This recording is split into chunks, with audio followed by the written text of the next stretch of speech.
connaissez le syndrome de la page blanche ? Oh non, fils de pute.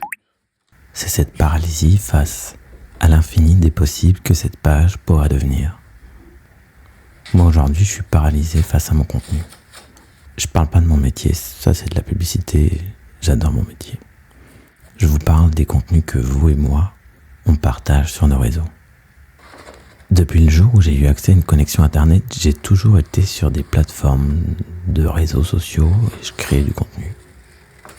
Et mon rapport à la création, ça a toujours été très spontané. À un moment donné, il y a une idée qui vous traverse, elle lui allumer cette petite étincelle au fond du ventre, et rien ne vous arrête plus tant que vous n'avez pas pu l'exprimer. Et je pense que cette petite étincelle, elle raconte les meilleures histoires. Aujourd'hui, je cherche mon étincelle.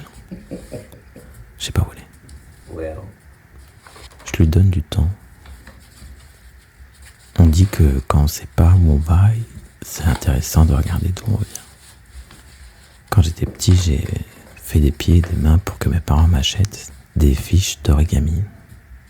Je passais des heures à plier des feuilles en forme de fleurs d'iris, de pingouins ou même de canapés. Je les ai tous oubliés. Mais il y en a un dont je me souviens encore. À l'école, après les examens, je prenais ma feuille de brouillon et je la pliais le temps que les autres terminent.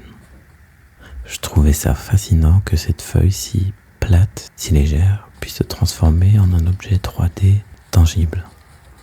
L'objet ne sert pas à grand chose in fine à part à s'occuper le temps de le plier et cette petite seconde d'émerveillement une fois que il est fait. Et peut-être que juste ça se suffit à soi-même.